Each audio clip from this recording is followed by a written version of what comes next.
Sabay-sabay natin alamin ang mga kaganapan na nangyayari sa ating bansa.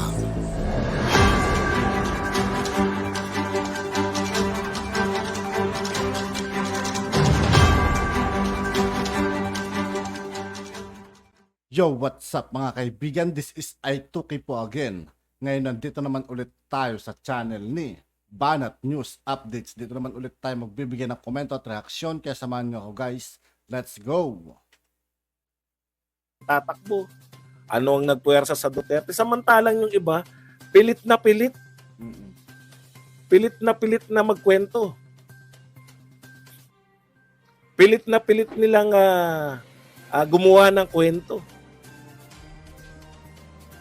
Makikita niyo po ngayon sa Twitter, ang dami pong mga nagkalat na kwento, pati yung war on drugs, nilalagyan po nila. Alam niyo yung war on drugs? Nasaksihan po natin yan eh. Marami po ang nakasaksi na tumahimik sa kanilang lugar. So ngayon, Kung tutusin mga kaibigan, ang laking tulong nun yung war on drugs mga kaibigan. Alos natakot yung mga drug lord mga kaibigan. Nawalan ng mga adik sa kalsada, di ba? Nagkaroon sila ng takot mga kaibigan. po, yan, no? Nag-announce lang, pag tinuloy nyo yung pag-impeach kay Sara Duterte sa aking anak, mapipilitan siyang tumakbo. Pinag-uusapan, walang kahirap-hirap. Hindi po kinakailangan.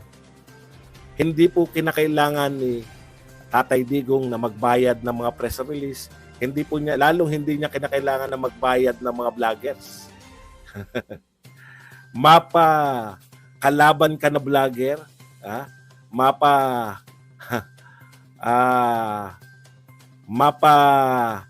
vlogger ka na Duterte at mapakalaban ka, hindi mo mapipigilan pag-usapan si Tatay Digong sa announcement niya na siya ay tatakbo muli. O ikalawang punto ay pinag-uusapan. Yun eto nga po, no?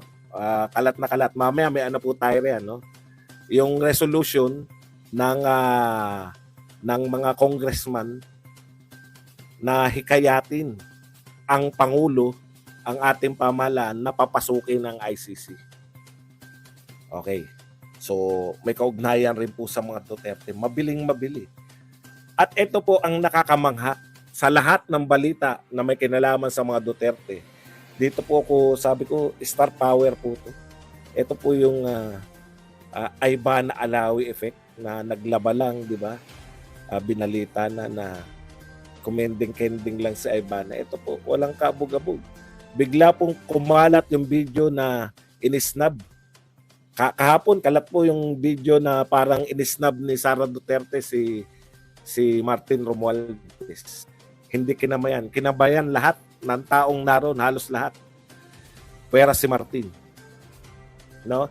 Tapos, tinanong si Sara Duterte, interesado eh. Hindi po nagbabayad si Sara Duterte ng press, ha? Interesado sila sa mga actuation. Alam po ninyo yun? Kayang-kayang dalhin yung buong bansa natin, yung interest po sa Duterte. Yan po, mahirap na lang magsabi. Kasi ang Cory Magic, nung araw, natatandaan ko, merong Cory Magic eh. Pero saglit lang ang Cory Magic eh. Hindi po tumagal na 6 na taon. Sa bandang huli ng panunungkulan ni Cory, galit na mga tao kay Cory. Sa bandang una lang, kasi people power, Cory. Pero eto po, natapos yung 6 na taon. No? Natapos yung 6 na taon ni Pangulong Duterte. Ngayon, iba na po Pangulo. Grabe po yung magic ng Duterte. Hindi po, mahirap pong makagawa ng ganyan. Yan po yung anong tawag dito? Yan po yung out of yung mga tao na nasaksihan. Nasaksihan ng mga tao kung paano nagtrabaho si Duterte. Yan po yung walang amount. Sisiraan nyo ngayon. Ngayon nyo sisiraan. Naranasan namin kung paano magtrabaho yung mga Duterte. Sisiraan ninyo, papahiwatig ninyo na magnanakaw ang mga Duterte. Ni akusasyon, wala kayo. Ang tanong mga kaibigan, may ninakaw nga ba?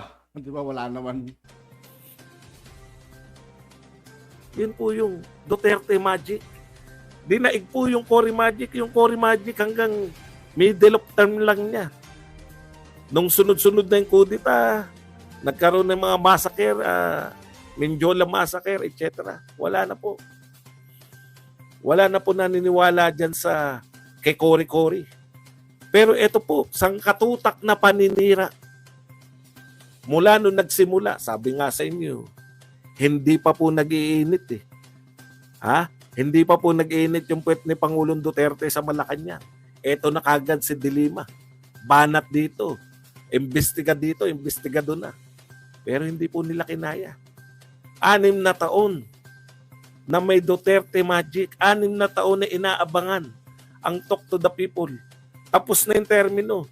May gikan sa masa naman na inaabangan. Grabe. Hindi po kinocover ng media. Pero persado yung media na i-cover nila. Dahil mahuhuli yung kanilang media outlet. Yung iba po, Inubo pa si Kuya Badong. hirap na hirap, mapunta lang sa dyaryo.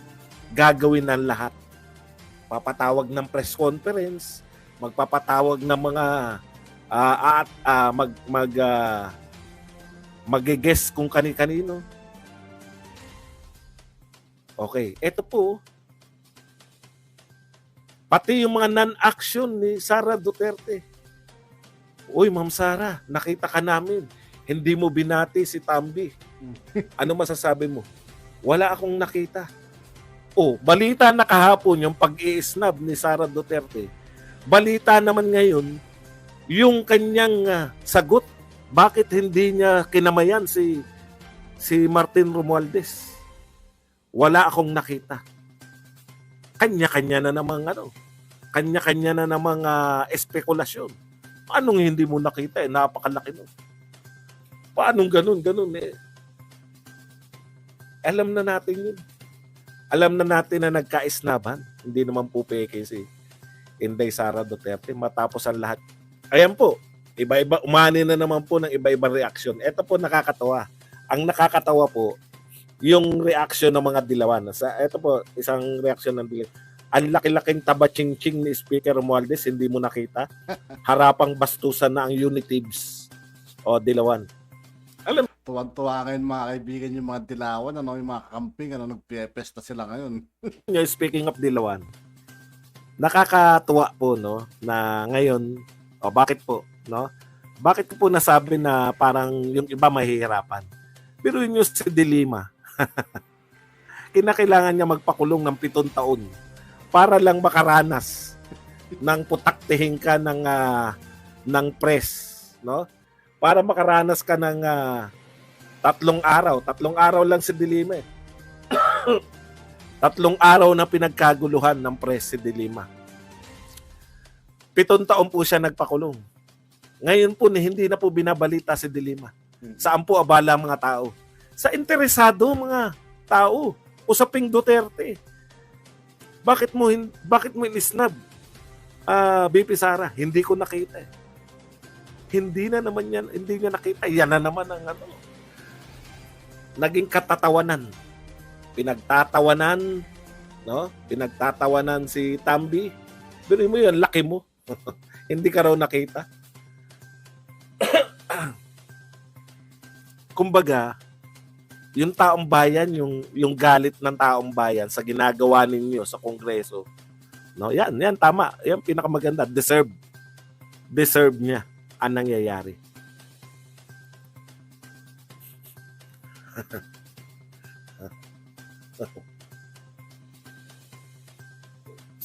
Okay. Naawa ko kay Dilima. Kasi, ang Rappler, nagpahayag kamakailan na sana ma-unite daw ni Dilima yung tunay na oposisyon. Meron pa silang nalalaman na tunay na oposisyon. Kasi, pumapalag sila. Hindi sila pumapayag na ang oposisyon Duterte. Ayaw nila. Sila daw ang tunay na oposisyon. Real talk po. noon, meron akong panawagan noon, magkaisa tayong mga unit team kasi mape-penetrate tayo ng mga dilaw.